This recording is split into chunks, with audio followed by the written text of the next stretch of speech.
You know, many of you have probably experienced God's protection and guidance throughout your life, and it's been a wonderful journey. But there are many, many, multiplied millions of people in the world who have not experienced that, but they need to.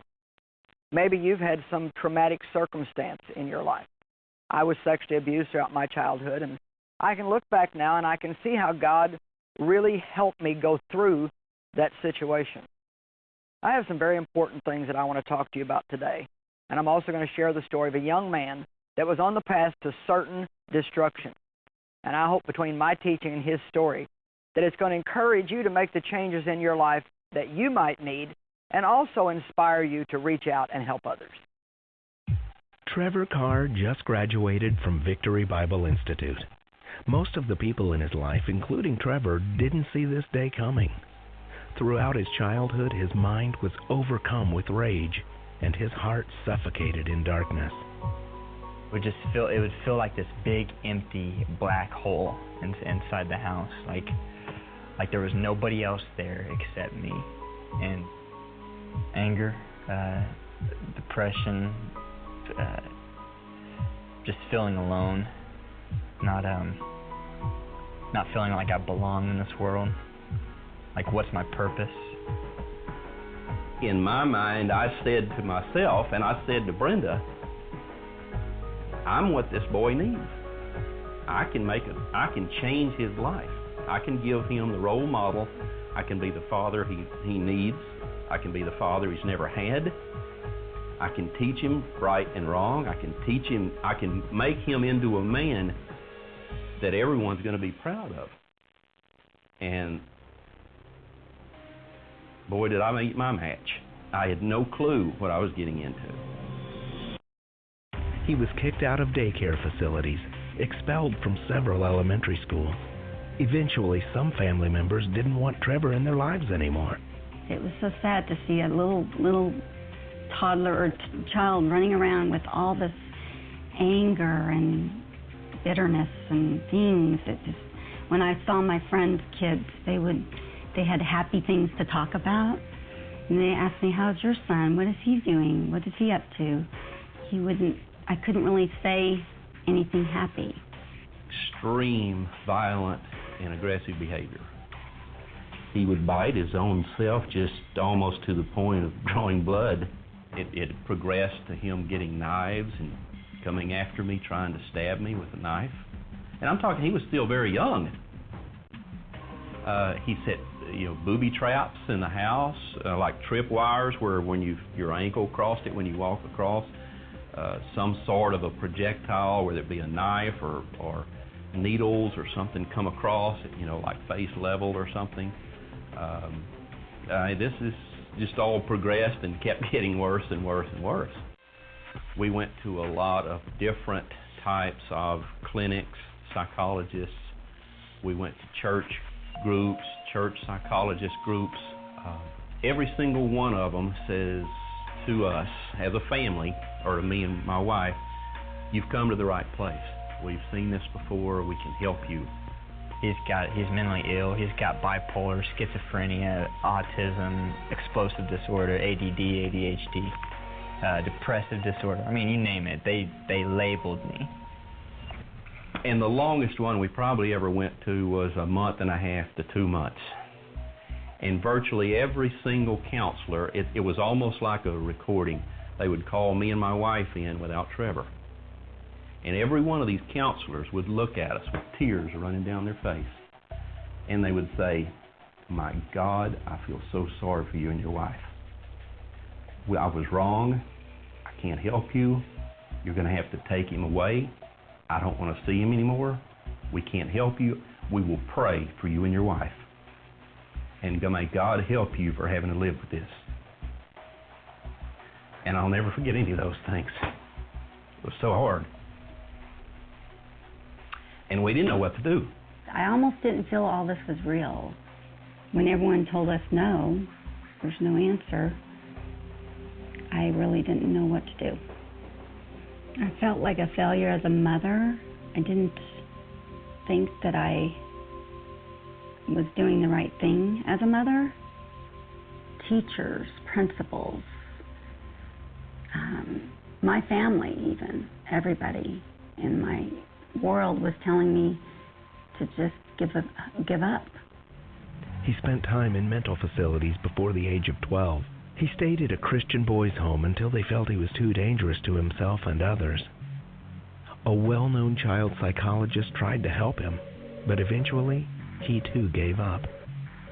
He finally called us in one day, and he told us, "Look, I've never seen anybody like this. This kid has the mind of Hitler." And he said, "You and your wife, you need to give him up to the state."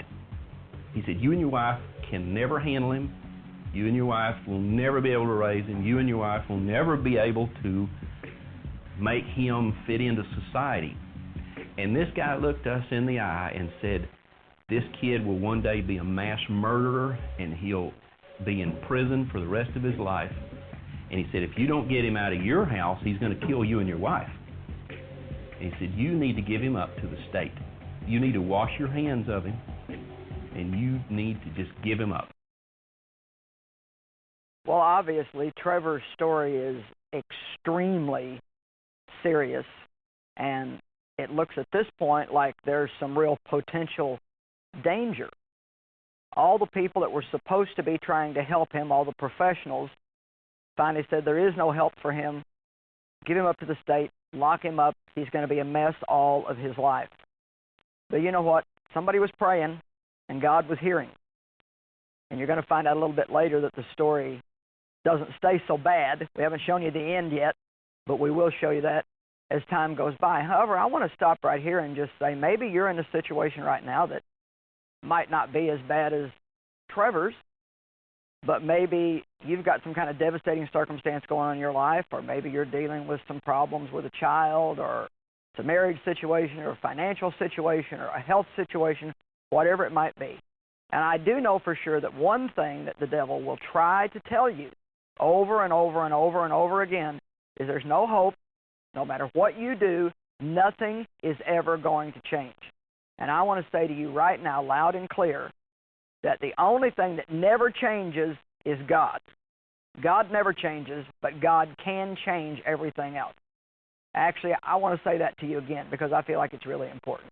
The enemy wants you to think there's no hope, that nothing's ever going to change. But if you'll put your trust in God and you keep praying, as long as you're praying, God is working. And so the only thing that never changes is God. He never changes, but He can change anything. All things are possible with God. Now, some way, somehow, the enemy had definitely gotten a stronghold in Trevor's life, in his mind. And it was manifesting in very violent behavior, the kind of behavior that you would think, well, my gosh, this looks like it could be very, very bad. But thankfully, he had parents that wouldn't give up, and a God that wouldn't give up on him. And eventually, some things really changed for the better. I want you to know today that no matter what kind of a situation you're in, if you won't give up, that things can change. Hope. We talk a lot about faith, but I don't even really believe that you can have faith without hope. It's kind of, to me, like, hope is like the springboard or the jumping board to faith, because hope is a confident expectation that something good is going to happen. And so when we say, you know what, I believe something good can happen, but it can only happen through God, now we're hopeful and we've put our faith in God. And even King David had to remind himself, the psalmist David had to remind himself that if he would just keep believing that something good would happen. I love Psalm 27:13. Listen to this. He says, what would have become of me had I not believed that I would see the Lord's goodness in the land of the living? And I really like that. He didn't say, I'm going to see the Lord's goodness, after I finally make it through life and I'm in heaven. We all know that that's going to be good, but we've got a long life to live, and we don't want this to be miserable. So he said, what would become of me had I not believed that I would see the Lord's goodness in the land of the living? And I encourage people all over the world to say, something good is going to happen to me today. I am expecting something good to happen to me today. I do that myself. Almost every morning during my prayer time, I'll say, God, I'm expecting you to do something outrageously wonderful today. Because you see, if you don't aggressively expect God to do something good, if you don't purposely think those kind of thoughts, then the enemy is going to dump some kind of negative, hopeless thinking in your mind, and you're going to begin to think just exactly the way that the enemy wants you to think. You know, I also always love to think about Abraham, who had a promise from God, and he waited 20 years. 20 years. 20 years. Not a couple of weeks. 20 years before that promise came to pass. And during the course of time, I'm sure that there were many, many, many times when he thought, this is never going to happen. But I love what the Bible says in Romans chapter 4 about this situation. It says, Abraham, human reason for hope being gone, hoped on in faith, that he would become the father of many nations. God had promised him a child. And yet, he was an old man, like close to 100, and his wife was an old woman. She was past childbearing years. How was he going to have a child? No way except God. And it says, all human reason for hope being gone, he hoped on in faith. And it says, no doubt or unbelief made him waver concerning the promise of God. You know, I believe that doubt always presents itself, but something that I've found that I can do that will get rid of the doubt. Doubt will come, so I have to fight against it. You have to fight against it. Is just simply to say, I believe that God is working. No matter what it looks like, you say that out loud right now. I believe that God is working. And if you'll do that, I believe that you will see change. Now it's time for us to see more of Trevor's story. Remember, everybody told him that they just should give up. If anger and confusion best describes Trevor Carr's early childhood, desolation and despondency characterize his teenage years. I had no direction. I was just drifting. I was just existing. Doing the social thing, the cool thing, doing drugs, doing alcohol, going to clubs, hooking up with girls. I would drink at least a 12-pack of beer a night, hard liquor, weed, painkillers, muscle relaxers, sleeping pills. I'd mix all those together with the alcohol, with the weed. We're not sleeping at night. Trevor roams at nighttime, Trevor's roaming the halls. We can hear him. He doesn't sleep either. And obviously the whole family's not getting any rest or any sleep. We hear Trevor, he's going through things, or he's walking the hallways. After being told numerous times there's no way to help Trevor, his mother began reaching out to God for her son's deliverance. Everyone knew who Trevor was. Everyone knew who Trevor Carr was. And no one gave him the chance to prove different. God did. God always had a plan. So every night, faithfully, I would smoke weed before I went to sleep. I went and sit on the recliner, and I was, flipping through the stations. Turned Joyce Meyer on. She was preaching, and obviously my mind started wandering again. And the next thing I know, she's pointing at the TV screen, saying, "Look at this guy sit on the recliner, not listen to a word I'm saying." And I was sitting on a recliner. When she said that, obviously my ears perked up, and I'm like, okay, what's going on here? So I freaked out, man, and I got up out of the recliner, because, I put down the thing. I'm like, okay, this woman's talking to me through the TV. I'm freaking out. I got some real bad weed.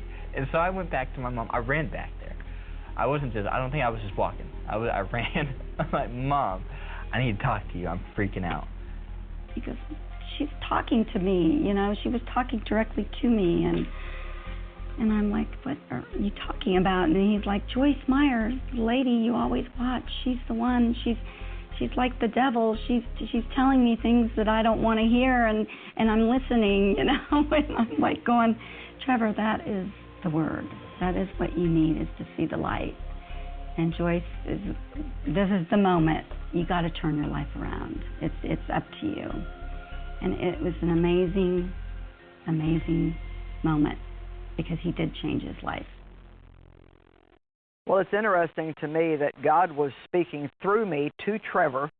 I mean, what are the chances of me saying, you there lean back in that recliner, ignoring God, and he's right there, ignoring God. But he thought it was the devil, and actually it was God. I wonder how many times God is trying to speak to us about a lot of different things, and maybe we're not ready to hear what he's saying, and so we just blame it on the enemy or ignore it. You know, Trevor ended up accepting Christ that day, prayed with his mother, and the thing that I want you to understand is that as a partner, when God uses us to touch people's heart like he did Trevor's heart, you know, it was a life-changing, get this, not a TV program for him, but a life-changing, life-defining moment for him. And for those of you that are partnering with us at Joyce Meyer Ministries, you are helping us provide those life-changing moments for many, many, many people. You know, it's true, there's a lot of people who watch the program, they enjoy it, it helps them stay strong in their faith, you know, it keeps them steady for that day, it's teaching them the Word of God. But for many people, it's a life-changing moment for them. I've had people say, when you look through the television and said, God loves you, it was a life-changing moment for me. And I just want you to understand how majorly important your partnership is and how much we appreciate you as a partner with this ministry. And I don't ever want you to think when you send your partnership offering in that, you know, well, what does it matter? You know, maybe it's not all that much, or, you know, you can maybe begin to think, well, you know, a big ministry like that, they don't need the little bit that I can send in. But, you know, that's absolutely not true. We need you. God needs you. Trevor needed you. And there's lots of other Trevors in the world, people like him with problems that aren't as bad as his, with problems that are a lot worse than his, that need you. And, you know, to be a partner with us just basically means that you believe that God's calling us to do something. You want to help us do it. It's a way for you to be in ministry. It's a way for you to be used by God in a mighty way. And we just so much appreciate you. You know, you're being valuable. Maybe you're a mom at home that's raising 2 or 3 kids right now, and you think, I want to do something for God, but what can I do? Well, one of the things that you can do is, through partnership, you can help reach people all over the world. Not just the Trevors that are watching, but people all over the globe that are watching. Or maybe you're in some kind of a business, and you think, well, you know, God hasn't called me to professional ministry, but I'd like to be used by God. Well, you can be used by God every single day of your life through your own testimony of a God-filled life, and through supporting the ministries that God has connected you with that you believe can really make a difference. And so we're going to go back now and get the conclusion of Trevor's story, but I want you to remember that as a partner with this ministry, you're part of Trevor's testimony. Trevor Carr's journey from perdition and torment to redemption and recovery led to Victory Bible Institute. He graduated with his diploma in practical ministries and plans to show individuals who think the way he used to think that life is a gift, and knowing Jesus gives you the ability to enjoy it. From the way things were, it's not even the same person. He's learned the difference between right and wrong now. And he's young enough to where the world's open to him for whatever he can make the choice he wants to do now. There's so much he's going to give this world. He's going to reach out and touch people's hearts. And that's what I see. And that's how it is. The past is over. That was icky. And now, look at him. He is walking the walk. And I am so grateful for this. I have the authority to do this because this is my life. This is not the devil's life. This is my life, and I'm going to give my life to Christ. I'm going to give my life, and you do what you want with it, God. You will show me the path of life. In your presence is fullness of joy. For years, Trevor felt like he was isolated and trapped. Today, he's assured that he's on the path of life and fully understands that he'll never be alone. You know, the biggest deception, the biggest lie, I think, that could get thrown at us is I'm the only one that goes through this. Nobody else except me is going through this. Oh, well, guess what? That's not true. There is hope. God gives us hope. You know, there are many people who believe that they have no future because they don't know that there's hope in Jesus Christ. I believe that God uses us and anybody who loves Him and is willing to share the Word with other people to help change people's destinies. And, you know, I'm so amazed and thrilled and honored and blessed that we're able to have this media ministry because we live in a media-oriented society today. And through television, radio, printed material, conferences, outreaches, I can honestly say that I believe that we're sharing the gospel with multiplied millions of people, and that many people's lives are being changed. It's certainly not us, it's all God. But as a partner, you're helping us do that. So if you are a partner with us, thank you, thank you, thank you. If at any point you feel led to increase your partnership, that's always a blessing to us. If you're not a partner with Joyce Meyer Ministries, if you really enjoy our teaching and it's been helping you, then I'm going to ask you to become a partner today. We don't require any certain amount of money to partnership with us. We just ask that you do your best.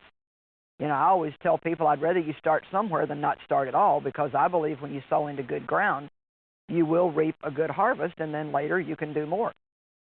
You know, we have people that partner with us at thousands of dollars a month and people that partner at $10, $15 a month. We've got kids who partner by tithing on their allowance. And so I'm asking you to become a partner with us, not just so we can have your money, but so you can have the fruit that will increase to your credit as you get involved in helping other hurting people.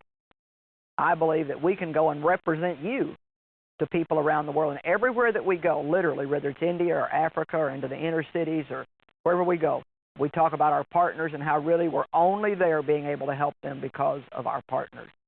So becoming a partner is very easy, and we're going to tell you more about it, and then I'll be right back.